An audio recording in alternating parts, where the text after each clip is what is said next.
Здравейте, приятели! Рождество Христово е празник, който предизвиква умиление в малки и големи. Все пак говорим за раждане на детенце, за празнуване на живота. Но това е и събитие, чиято дълбочина можем да отминем лесно, чудейки се дали 9 или 12 постни ястия да приготвим за трапезата. Уникалността на Рождество Христово се крие в няколко простички факта. На първо място Исус предсъществува своето раждане. Какво означава това? Простичко е. Никой от нас не е съществувал преди своето раждане. Ние всички имаме своето датирано начало. Появили сме се на бял свят за първи път на определена дата.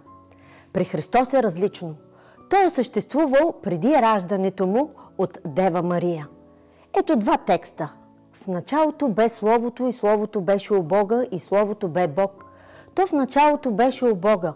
Всичко това чрез Него стана и без Него не е ставало нищо от това, което е станало. И Словото стана плът и пребиваваше между нас и видяхме славата Му, слава като на единородния от Отца, пълно с благодат и истина. Йоан 1 глава от 1 до 3. Апостол и пророк Йоан ясно заявява в своето Евангелие пред съществуването на Исус като Словото Божие, бидейки самият Той Бог преди Неговото появяване на земята. Той ясно говори: Словото стана плът, т.е. човек. И другия текст: И сега прослави ме, Отче, у себе си със славата, която имах от Тебе преди създанието на света. В този текст Исус се моли, обръщайки се към Отца, но ясно заявява, че е имал слава, почит, уважение, място в небето преди да дойде на този свят. Това означава, че Христовото раждане е уникално. Той не се появява за живот, а живота получава човешка плът. На второ място, уникалността на Рождество се корени във факта, че Бог приема човешко тяло. Ще цитирам синодалният превод на Библията. И наистина, велика е тайната на благочестието. Бог се яви в плът, засвидетелствуван бе от духа. Показа се на ангели, проповядван биде на народи, приет с вяра в света, възнесе се в слава. В описанието на Христовото идване на земята апостол Павел казва, че то е тайна, тайната на благочестието. И в тази тайна той казва: Бог се яви в плът, което означава, че имаме не просто поредното родило се дете, а Бог дошъл в човешко тяло. Как може да стане това? Апостолът казва тайна. Но има един текст, който мъничко открехва завесата на тази тайна. Нека ви го представя.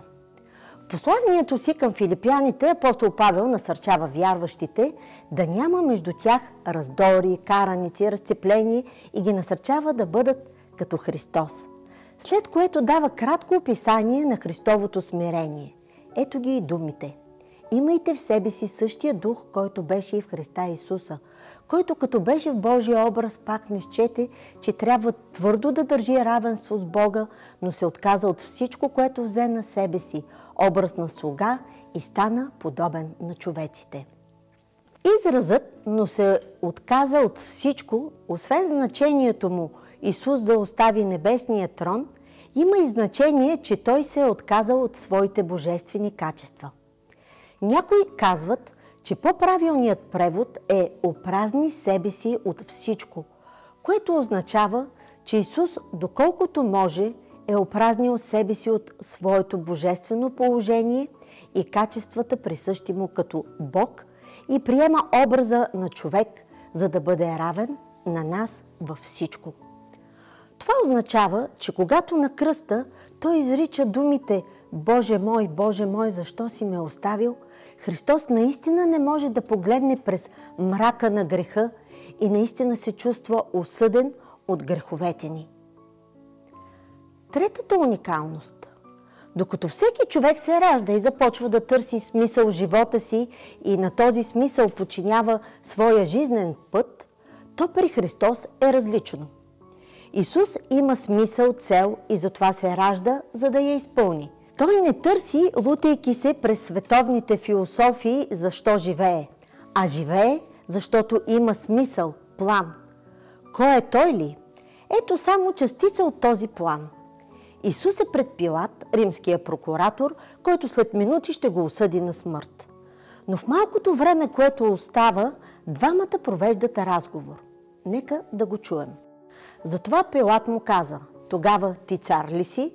Исус отговори: Ти право казваш, защото аз съм цар. Аз за това се родих и за това дойдох на света, да свидетелствувам за истината. Всеки, който е от истината, слуша моя глас." Според тези думи, Исус идва, за да засвидетелствува за истината, да изяви истината за Бога, за Божия закон, за стойността на човека, за вечния живот и за пътя на спасението. И той казва, че всеки, който има копнеж по истината, ще чуе и послуша неговото свидетелство. Затова, скъпи приятели, ви отправям едно рождествено, а и новогодишно предизвикателство. Гледайте нашия канал, защото от месец януари всяка седмица ще качваме по една кратичка тема за истините, които Христос е дошъл да изяви в своето идване. Вярвам, че ще ви изненадаме с някои неща. Пожелавам ви весели празници, Божиите благословения и най-вече живот, здраве и мир в душата, семейството и в страната ни. Честито Рождество Христово!